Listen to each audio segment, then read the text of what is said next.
요한복음 1장 43절부터 51절까지 말씀입니다. 성경을 보시면서 혹은 화면을 보시면서 우리 한 절 한 절 교독하도록 하겠습니다. 제가 먼저 43절 읽겠습니다.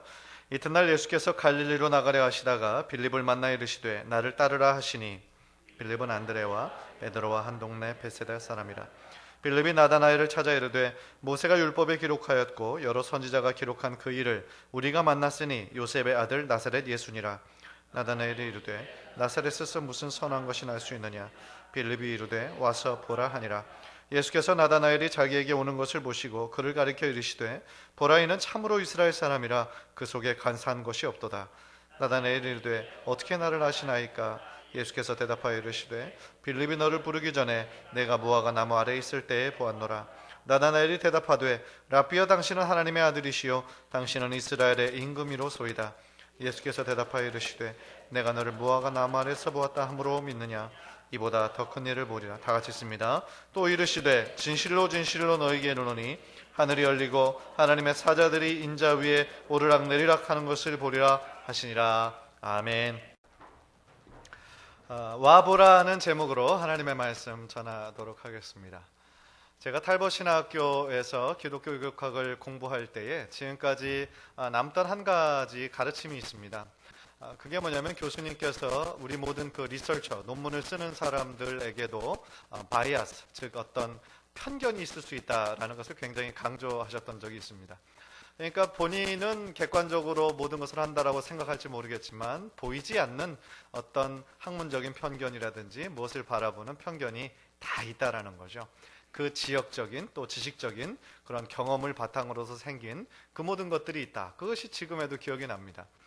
그래서 논문 1장을 쓸 때에 어떤 것이 있었냐면은 어떤 대상, 어떤 명제를 이렇게 결정할 때에 그 명제를 어떤 제한된 영역과 어떤 그 틀 안에서 쓰는 것이 상당히 중요합니다. 그래서 어떤 어썸션과 리미테이션을 꼭 그거 안에 두라고 그러거든요. 그러니까 예를 들면 이런 겁니다. 모든 인도 학생은 공부를 잘한다. 만약에 그런 거면 이거는 굉장히 일반화의 오류가 있는 것이죠. 왜냐하면 모든 인도 학생들을 대상으로 리서치할 수도 없을 뿐더러 또 분명히 그 중에는 공부에 관심이 없는 학생들이 있기 마련이죠.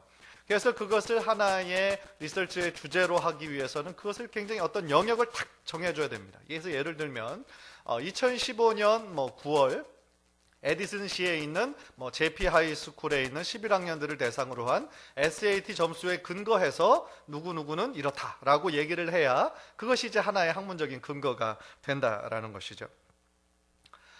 이 모든 것들 제가 말씀드리는 이유는 모든 사람들에게 보이지 않는 그 편견들이 있다라는 것을 강조하기 위함입니다. 지금은 미디어에서 많이 나오진 않지만 몇 달 전만 해도 그 미국 공화당의 대선 후보 중에 한 사람이었던 도널드 트럼프의 막말이 굉장히 그 미디어에서 매일같이 나왔던 적이 있습니다.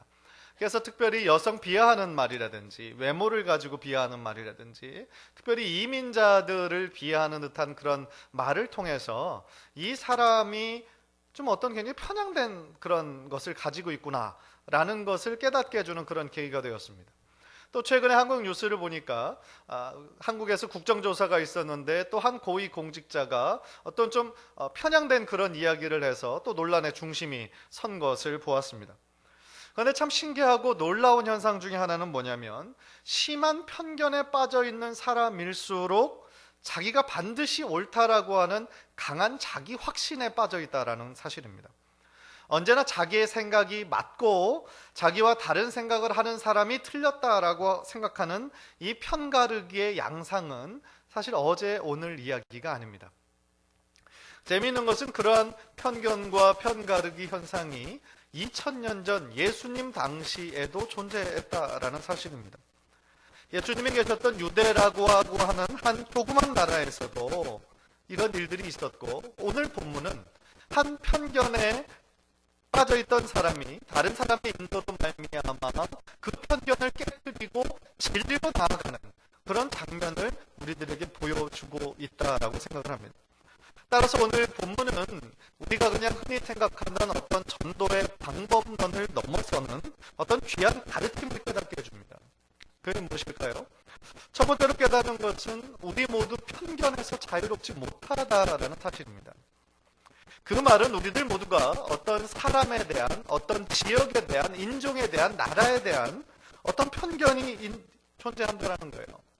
그래서 그 편견이 다른 사람들과의 대화에서도 나오고 그들을 대하는 우리들의 태도에서도 은연적으로 혹은 명백하게 드러난다라는 사실입니다.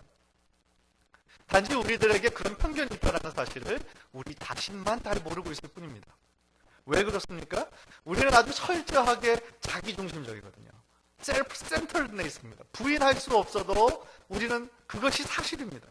그래서 다른 사람의 단점은 너무나 잘 보이지만 내 자신의 단점은 잘 인식하지 못하는 경우가 많습니다. 오늘 본문 속에서도 한 편견 속에 있었던 나다나엘이라고 하는 사람이 등장을 합니다. 오늘 본문의 첫 시작은 예수님께서 빌립을 만나서 그를 제자로 부르시고 또 빌립이 자신의 또 다른 친구 나다나엘을 불러 주님께로 이끄는 장면을 이루고 있죠.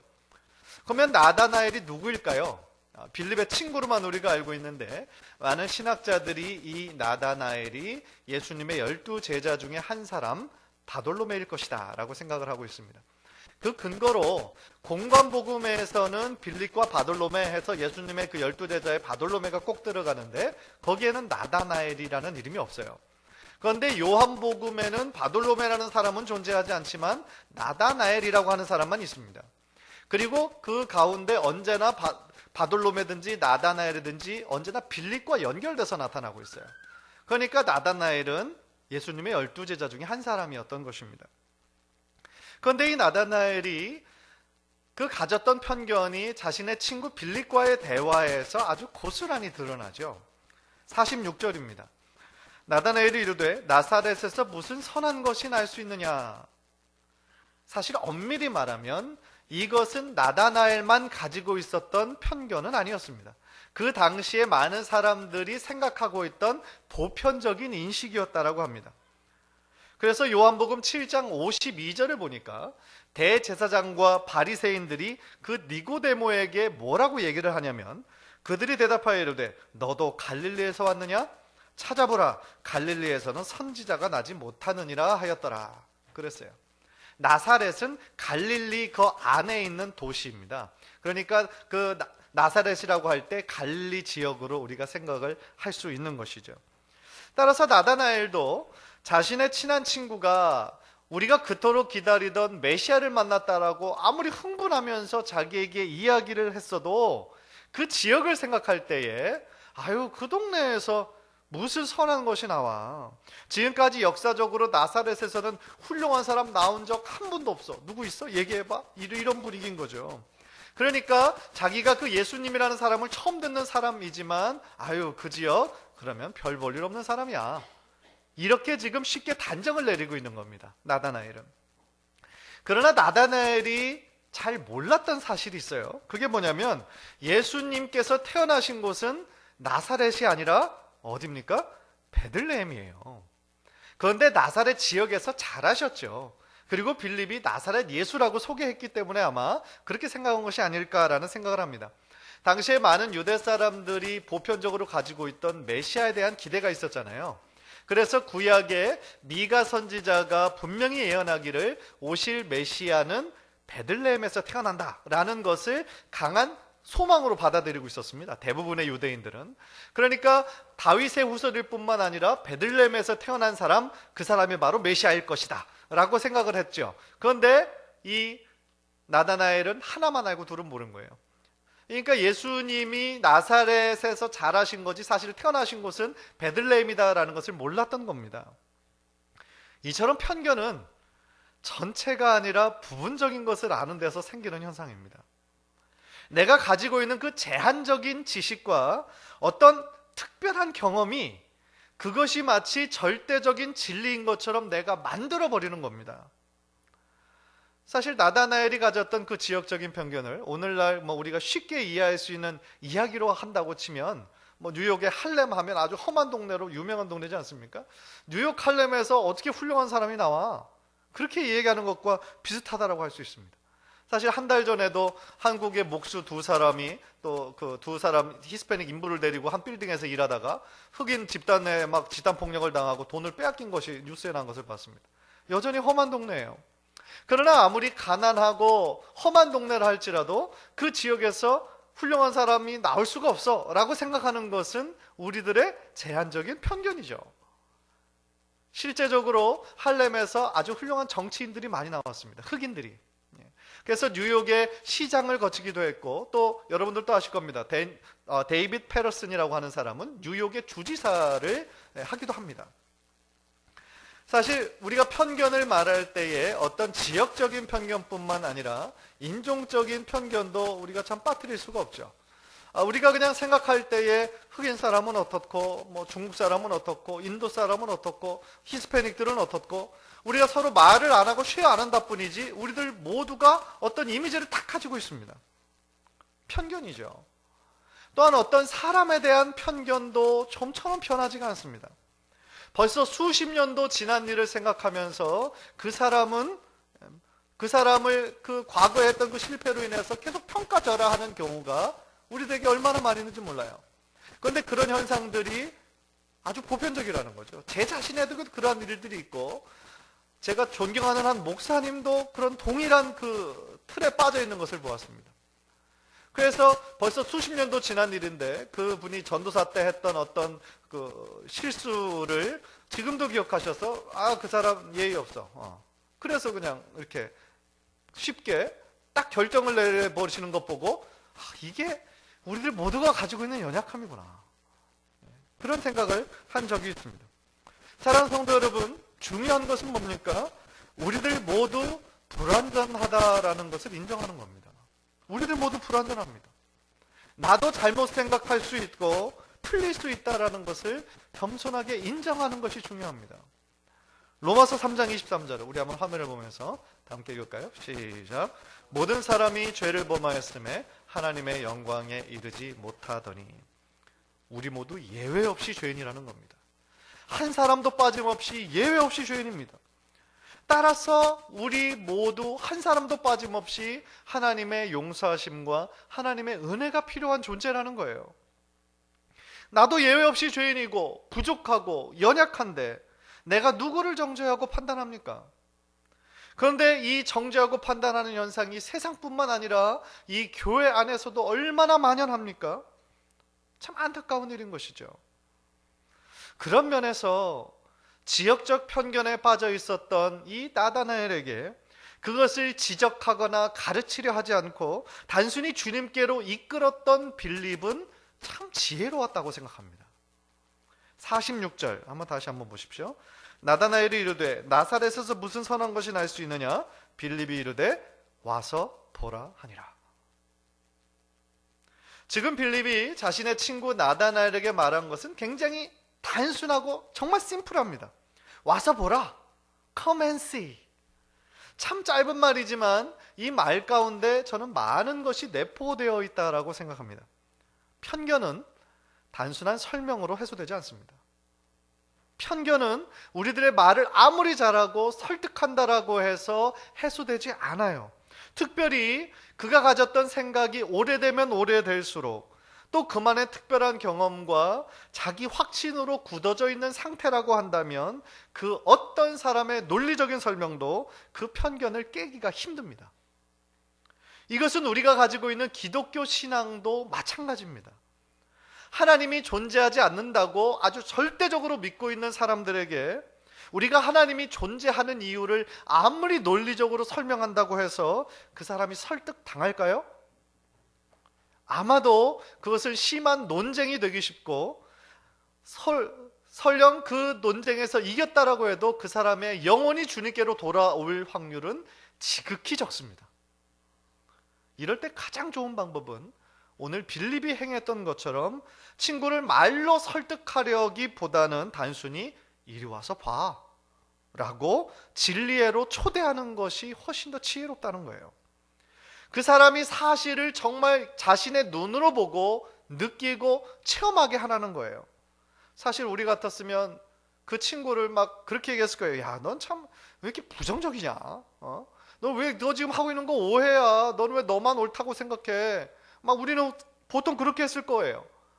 그런데 이 빌립은 그렇게 가르치거나 판단하지 않고 한마디만 하는 거예요. 와봐. Come and see. 진리는 단순히 듣는 것이 아니에요. 진리는 단순히 듣는 것이 아닙니다. 직접 보고 만지고 체험할 수 있어야 되는 거예요.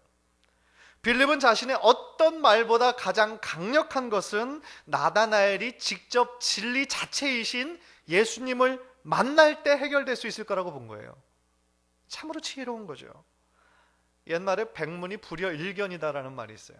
100번 듣는 것보다 한 번 보는 것이 훨씬 낫다는 거예요. 저희 막내 시연이가 저에게 이제 자신이 겪은 이야기들, 또 자신이 막 본 거를 이야기할 때에 제가 가끔씩 이해하지 못할 때가 있어요. 그러면 막 시연이가 답답하다는 표정으로 아빠 I wanna show you something 그러면서 막 내 손을 붙잡고 어디를 갈 때가 있어요. 그럴 때 뿌리치면 안 되죠. 그래, 붙잡히고 이제 같이 갑니다. 그러면 시연이가 얘기하는 게 딱 그건 거예요. 아, 이거 얘기하는 거였구나. 그러면 어떻게 돼요? 저의 궁금증이 해소가 되는 거죠. 그리고 시연이가 무엇을 그렇게 간절히 보여주고 싶었는지가 그 순간에 해결이 되는 거예요. 저는 진리를 알아가는 과정도 이와 비슷한 과정을 겪고 있는 것이 아닌가라는 생각을 해봅니다. 진리이신 예수님을 아직 알지 못해요. 깨닫지도 못해요. 그런 자에게 우리가 아무리 말로 설명해도 그 사람이 알아들을 수가 없는 거예요. 그럴 때 우리에게 가장 좋은 것은 그저 그 사람을 진리로 초대하는 것뿐이에요. 우리가 말로 설명을 아무리 잘한다 할지라도 그의 마음까지 변화시킬 수 있는 능력이 우리들에겐 없어요. 따라서 가장 좋은 방법은 그 사람으로 하여금 진리이신 예수를 직접 보고 느끼고 체험하게 하는 거예요. 오늘 본문 속의 나다나엘도 나사렛에서는 절대로 메시아가 나올 수 없다 강하게 확신하고 친구 그 빌립을 따라갔지만 그가 예수님을 직접 만나고 나니까 그의 생각이 완전히 변하는 것을 볼 수 있어요. 그가 가지고 있었던 편견의 비늘이 그의 눈에서 완전히 벗겨지고 진리를 깨닫게 된 거예요. 46절에 보면 예수님께서 먼저 나다나엘이 자기에게 오는 것을 모시고 먼저 말씀하시죠. 보라, 이는 참으로 이스라엘 사람이라 그 속에 간사한 것이 없도다 그랬어요. 그러니까 예수께서는 나다나엘을 보시자마자 참 이스라엘 사람이다 라고 칭찬해 주셨어요. 이스라엘 사람이면 다 이스라엘 사람이지 뭐가 또 참 이스라엘 사람이냐? 아니요, 그런 의미가 아니에요. 많은 이스라엘 사람들, 육체에 속한 이스라엘 사람들이 있었지만 많은 사람들이 육체에 속한 사람이었다는 거예요. 하나님의 참 자녀가 아니었다라는 거예요. 로마서 9장 6절 8절에 보면은 이 사도 바울이 이렇게 말씀을 하고 있습니다. 이스라엘에게서 난 그들이 다 이스라엘이 아니요 또한 아브라함의 씨가 다 그의 자녀가 아니라 오직 이삭으로부터 난 자라야 내 씨라 불리리라 하셨으니 곧 육신의 자녀가 하나님의 자녀가 아니요 오직 약속의 자녀가 씨로 여기심을 받느니라.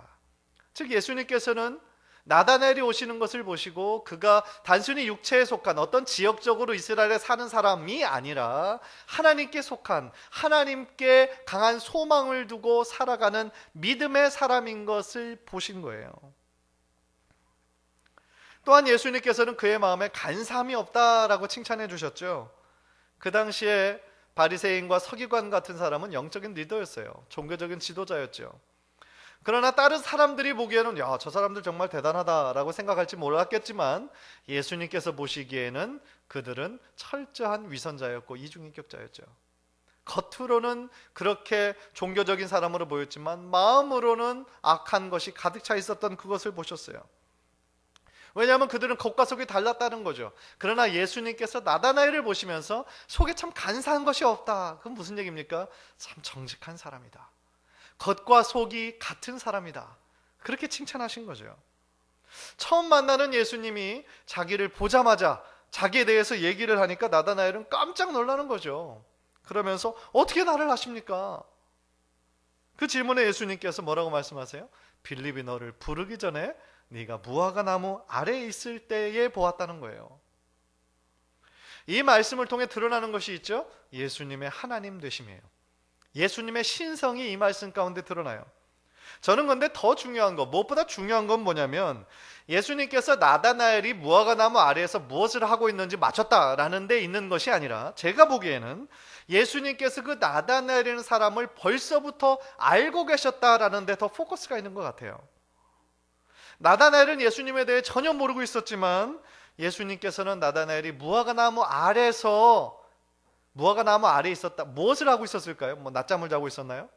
아니에요. 무화과나무 아래 있었다라는 표현은 그 가운데 말씀을 묵상했다라는 뜻이 내포되어 있는 거예요. 기도하는 사람이었다라는 거예요. 그 가운데 그 말에는 그 당시의 사람들은 다 이해하는 무화과나무 아래에서 하나님을 묵상하고 하나님을 찾았다라는 거예요. 그것을 알고 계셨다라는 거죠. 저는 여기서 예수님께서 한 영혼에 대한 그 사랑과 관심이 얼마나 큰 것인지를 다시 한번 깨닫게 돼요. 주님은 우리가 주님을 찾기 전부터 우리를 알고 계세요. 우리는 보통 우리가 교회에 나오기 시작한 그때부터 예수님께서 나를 아시고 관심을 가지시겠거니 예상하지만 그렇지 않아요. 예수님께서는 이미 창세 전부터 여러분들을 아시고 선택하시고 예정하셨어요.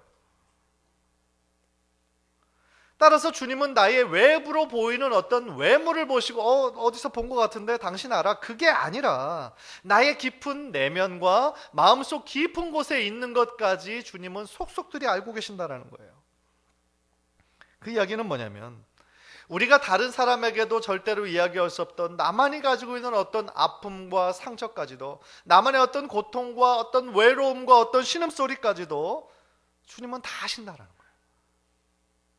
얼마나 위로가 되는 말씀입니까? 이민생활하면서 참 외로운 사람 많이 만나고요. 또 참 상처가 많은 사람 많이 만납니다. 우리 교회 안에도 있고 다른 교회 안에도 마찬가지예요. 다 아프고 다 낙심하고 힘든 분들이 많으세요. 때로는 참 우리를 더 힘들게 하는 것은 이 고통과 이 외로움을 아무도 이해할 수 없어라고 생각할 때죠. 그래서 겨우 친한 사람이 생겨서 그 사람에게 나의 비밀을 털어놓았는데 얼마 지나지 않아 돌고 돌아 나에게 또 다른 빚으로 다가올 때 더 우리는 상처받고 또 배신당했다는 기분으로 그렇게 아파할 때가 얼마나 많습니까? 그런데 주님께서는 지금 나다나엘을 그 전부터 알고 계셨던 것처럼 나의 모든 것을 아시고 나의 깊은 내면의 모든 아픔과 절망과 외로움까지도 다 아시고 어루만져 주시는 분이세요. 그 주님을 찾으셨으면 좋겠어요. 여러분들 모두가 그 주님께 더욱더 가까이 나아가셨으면 좋겠어요. 나다나엘은 예수님께서 자신을 알고 계시고 또 빌립을 만나기 전부터 자신이 어떤 사람인지 정확하게 꿰뚫고 계시는 주님을 만났을 때 이렇게 고백할 수밖에 없었죠. 49절입니다. 우리 다 함께 화면을 보면서 읽겠습니다. 시작. 나다나엘이 대답하되 랍비여 당신은 하나님의 아들이시요 당신은 이스라엘의 임금이로소이다. 사랑하는 성도 여러분, 참 진리를 알고 깨닫기 위해서는 예수님을 인격적으로 만나는 것 이외에는 다른 방법은 없어요. 예수님을 직접 만나야 나를 견고하게 둘러싸고 있던 나의 교만과 아집이 깨지는 거예요. 나의 교만과 그 자아가 깨져야 그때야 비로소 예수님의 음성이 들리는 거고요. 그때서야 예수님의 사랑과 은혜를 체험하게 되는 겁니다. 우리는 하나님의 전적인 은혜로 우리가 진리신 예수님을 만나 나의 주, 나의 하나님이라 고백하게 되었어요. 전적인 은혜죠. 그리고 그 은혜로 그것을 우리가 고백하고 있는 믿음 신앙인이라면 우리는 오늘 본문의 빌립이 나다나엘에게 했던 것처럼 우리도 아직 그 진리를 모르고 있는, 아직도 체험하지 못한, 보지 못한 그 사람들을 진리 자체이신 주님께로 이끌어야 된다라는 거죠.